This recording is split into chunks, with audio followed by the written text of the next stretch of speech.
Hello नमस्कार दोस्तों। मैं आपका astrology friend doctor Mahesh Joshi आप सभी का स्वागत करता हूँ।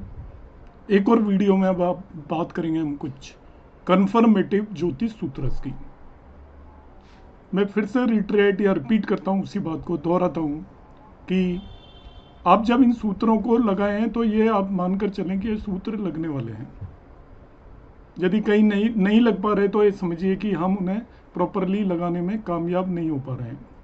भावत भावम सिद्धांत को हमेशा माइंड के अंदर रखना है।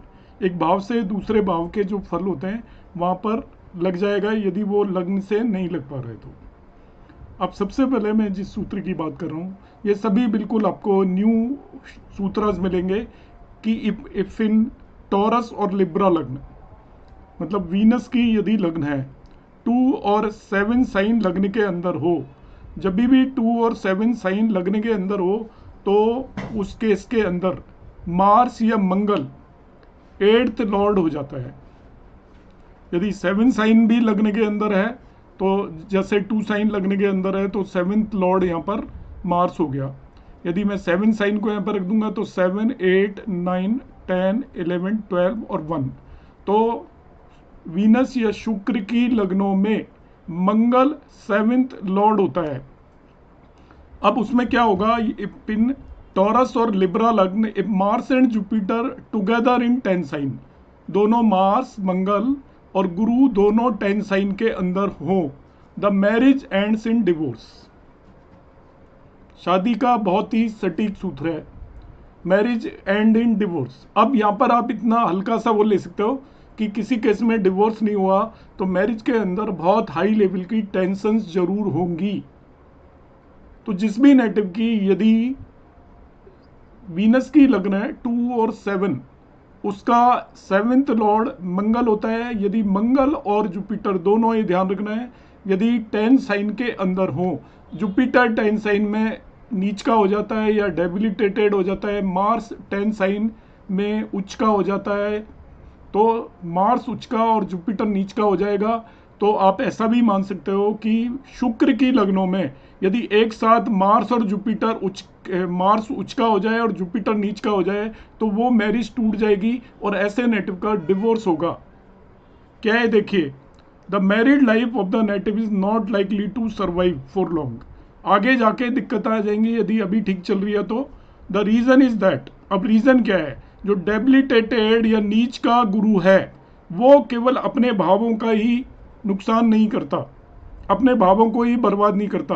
जैसे नीच का गुरु है तो इस कुंडली के अंदर 8वें और 11वें भाव का भी वो स्वामी है, तो उनका तो लॉस करेगा ही, मगर वो जहाँ पर सिचुएटेड होता है उसका भी लॉस करेगा। तो इस कुंडली के अंदर देखिए वो 8वां, 9वां और 11वें भाव का तो लॉस करेगा ही करेगा, मगर उसके साथ जो ग्रह बैठे होते हैं, एसोसिएटेड होते हैं, उनके भावों का भी लॉस करने वाला है वो। तो यहाँ पर देखिएगा कि 7th भाव का जो स्वामी है वो जुपिटर के साथ आकर बैठ गया, तो 7वें भाव को भी ये पूरी तरीके से बर्बाद कर देगा। तो यहाँ पर ये इस सूत्र को मैं फिर से एक्सप्लेन कर रहा हूँ, जब भी वीनस की लग्न हो, मतलब 2, वृषभ और तुला लग्न जिन भी नेटिव की है, उनकी कुंडली के अंदर यदि 10 साइन मकर राशि के अंदर एक साथ मंगल और गुरु बैठ जाए, तो मंगल उच्च का होगा, गुरु नीच का होगा, तो ऐसे पर्सन की मैरिड लाइफ समाप्त हो जाएगी, डिवोर्स हो जाएगा, दोनों के बीच में बहुत हाई लेवल का डिस्प्यूट क्रिएट होगा। रीजन क्या होता है कि जब भी गुरु, ये भी सूत्र आप याद रखें, गुरु को हम बहुत लाइटली लेते हैं यदि वो नीच का हो। जब भी गुरु नीच का हो तो वो ना केवल अपने भावों का नुकसान करता है, अपने भाव कौन कौन से होंगे, जिस भाव में गुरु बैठा है और जिन भावों का वो स्वामी या लॉर्ड है उनका नुकसान करता है, बल्कि उसके साथ जो भी ग्रह बैठा हुआ है, एसोसिएटेड है उसके साथ, उसके भावों का भी नुकसान करता है। तो ये सबसे पहला मैंने सूत्र बताया मैरिड लाइफ के लिए, टॉरस और लिब्रा लगने के लिए एप्लीकेबल है। अब मैं नेक्स्ट सूत्र की बात करूंगा, ये भी कंफर्मेटिव सूत्र है। इफ देयर इज ए, ये जैसे हम देखते हैं, हमसे बहुत सारे लोग पूछते हैं आप अपनी कुंडलियों में देखना चाहते हो, ये मैं सूत्र इसलिए लेकर आया हूँ, बहुत सारे कमेंट आएंगे कि ये तो हमको पहले से ही पता था, मगर मेरे जो सूत्र है मैं ये नहीं क्लेम कर रहा कि किसी को नहीं पता है वो, अधिकतर लोग इन सूत्रों की वजह से इन सूत्रों के फल नहीं देखते, कुंडलियों में नहीं लगाते, तो वो उनका कुंडली एनालिसिस अधूरा हो जाता है। यहां पर उसको नीच भंग बोल देंगे, जैसे मैंने पिछला सूत्र बताया था कि गुरु यहाँ पर बैठा हुआ है और यहाँ पर आपका मार्स बैठा हुआ है, तो 100 में से 99 लोग इसके नीच भंग बोलेंगे। वो बिल्कुल भी एनालाइज नहीं करेंगे कि इनकी मैरिड लाइफ के अंदर कोई भी दिक्कत होगी।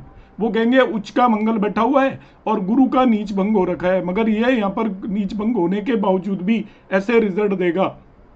अब यहाँ पर देखते हैं कि ये सूत्र है एक्चुअली, जब हमसे कोई भी आकर यहाँ पर पूछे कि हमारा बच्चा बाहर फॉरेन में पढ़ने जाएगा कि नहीं, आज की डेट का बहुत ही करंट अफेयर्स है, ज्वलंत मुद्दा है। मेरे पास रोज 2 या 3 कुंडलियां आती हैं जिनमें वो पूछता है बाहर जाएगा कि नहीं, बाहर सेटल होगा कि नहीं। तो बाहर की एजुकेशन का एक कन्फर्मेटिव सूत्र है, मतलब कॉम्बिनेशन कई बनते हैं, यही अकेला कॉम्बिनेशन नहीं है। सोचें कि ये कॉम्बिनेशन नहीं है तो नहीं जाएगा, मगर ये बहुत ही कन्फर्मेटिव सूत्र है। अब ऐसा भी हो सकता है कि आपका बच्चा फॉरेन लैंड में ना जाए, अपने घर से दूर कहीं जाके पढ़े, हॉस्टल में जाके रहे, वो भी एक कॉम्बिनेशन है। If there is a strong relation between 12th and 5th houses, 12वां भाव दूर का होता है, फॉरेन का होता है, 5वां भाव एजुकेशन का होता है। तो उसमें स्ट्रॉन्ग रिलेशन में क्या होगा, इधर there is an exchange between the lords of 2 houses, दोनों भावों के स्वामी एक्सचेंज में हो, और दे आर इन अपोजिशन और इन एसोसिएशन। अपोजिशन का मतलब वो दोनों एक दूसरे को एस्पेक्ट कर रहे हो, दोनों एक्सचेंज में हो, परिवर्तन कर रहे हो राशि, दोनों एक दूसरे को देख रहे हो, या दोनों एक साथ युति कर रहे हो। एसोसिएशन का मतलब पीएसी हो, उनके बीच में रिलेशन, दोनों एक साथ प्लेस्ड हो, दोनों एक्सचेंज हो, दोनों एक दूसरे को एस्पेक्ट कर रहे हो। The native studies in foreign country और at a distant place away from his birth place, और the native lives in a hostel during education. तो कॉम्बिनेशन बड़ा सिंपल है। एग्जाम्पल के लिए मेरे पास बहुत लोग कहते हैं कि एग्जाम्पल से बताएं, तो इस कुंडली में आप समझ लें, मैंने यहाँ पर लिखा नहीं है कि सपोज ये 12th लॉर्ड हो गया आपका मार्स और 5th लॉर्ड हो गया मरकरी। बाय द वे इस कुंडली में यहाँ पर 5th लॉर्ड तो 12th हाउस में बैठ गया और 12th लॉर्ड 5th हाउस में बैठ गया। मार्स यहाँ पर आकर बैठ जाए, बुध यहाँ पर आकर बैठ जाए, तो ये स्ट्रॉन्ग रिलेशन हो गया। या दोनों मार्स और बुध किसी भी भाव में कहीं जाकर बैठ जाए, उसे हम बोलेंगे कंजंक्शन या युति। या दोनों कहीं भी बैठे हैं और वो एक दूसरे को एक्सपेक्ट कर लें, जैसे मार्स यहाँ पर बैठा हुआ है और बुध यहाँ पर बैठ गया, तो बुध मार्स को देख रहा है और मार्स बुध को देख रहा है। तो इस केस में वो नेटिव या तो फॉरेन लैंड में जाकर पढ़ेगा, या अपने घर जो बर्थ प्लेस है उससे दूर जाकर पढ़ेगा, या हॉस्टल में रहेगा। ये बिल्कुल कन्फर्मेटिव सूत्र है जो कि आपका लगेगा ही लगेगा हर हाल में। यहाँ पर मैंने और एक एग्जांपल ये सेम लेकर बताया हुआ है। देखिए ये तीनों इसमें केसेस यहाँ पर लेकर बता रखे हैं। ये कुंडली ली हुई है, कर्क लग्न की कुंडली है, और इसके अंदर देखिए 12th लॉर्ड मरकरी हो गया और 5th लॉर्ड मार्स हो गया, तो ये दोनों के बीच में राशि परिवर्तन हो गया। या दूसरा एक कॉम्बिनेशन मैंने यहाँ पर बनाया हुआ है, एक कॉम्बिनेशन कि मरकरी और मार्स एक ही भाव में हो गए, वो युति कर रहे हैं। और तीसरा कॉम्बिनेशन हो गया कि वो एक दूसरे को एस्पेक्ट कर लें, किसी भी तरीके से एक दूसरे को दृष्ट करें, तभी भी वो एजुकेशन अब्रॉड का कॉम्बिनेशन है। तो यदि ऐसा हो रहा है तो आपका अब्रॉड नहीं जाएगा, तो मान के चलिए वो बहुत डिस्टेंट प्लेस पर जाकर एजुकेशन लेगा। अब्रॉड कोई जगह नहीं है, ऐसी बाउंड्री नहीं है कि इसे अब्रॉड कहेंगे। डिस्टेंट प्लेस पर वो कहीं भी जा सकता है, वही अब्रॉड का कॉम्बिनेशन है। फर्दर और एक कंफर्मेटिव सूत्र की मैं बात करूंगा, तीसरा सूत्र है आज की क्लास का। If there is any planet in its fall in लग्न, फॉल का मतलब नीच का है, कोई भी ग्रह लग्न में नीच का है, और इफ लग्न लॉर्ड इज इन फॉल, लग्न लॉर्ड नीच का हो जाए, मतलब क्या कॉम्बिनेशन है, सबसे पहले कोई भी नीच का ग्रह लग्न में चला जाए, लग्न लॉर्ड नीच का हो जाए, और if there is any aspect of fall on the लग्न, कोई भी नीच का ग्रह लग्न को एस्पेक्ट कर रहा हो। 3 कॉम्बिनेशन है, एक के बाद एक सुनिए। यदि लग्न लॉर्ड नीच का हो, या नीच का लॉर्ड नीच का ग्रह लग्न के अंदर बैठा हो, या कोई नीच का ग्रह लग्न को एस्पेक्ट कर रहा हो, then the character of one's wife और हस्बैंड इज क्वेश्चनेबल। ऐसे पर्सन की वाइफ और हस्बैंड का करेक्टर क्वेश्चनेबल होगा। उसका रीजन क्या है और क्वेश्चनेबल क्यों होगा, ध्यान से समझिएगा जरा इसको। लग्न लॉर्ड नीच का हो गया, या लग्न में कोई नीच का ग्रह जाकर बैठ गया, या नीच का ग्रह लग्न को देख रहा है, तो उसकी लग्न कमजोर होगी। ऐसे पर्सन की हेल्थ से रिलेटेड इश्यूज होंगे। बहुत सारे लोग इसको एग्री नहीं करेंगे, मगर ऐसा होगा, हेल्थ से रिलेटेड इश्यू होंगे।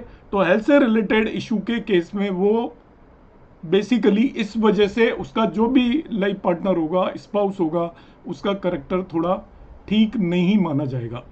तो आज की क्लास के लिए मैं केवल यही 3 कन्फर्मेटिव सूत्राज रखूंगा। आप वीडियोस देखते रहिए, कमिंग क्लासेस में मैं और भी सूत्राज लेकर आऊंगा। नमस्कार, धन्यवाद, जय श्री राम।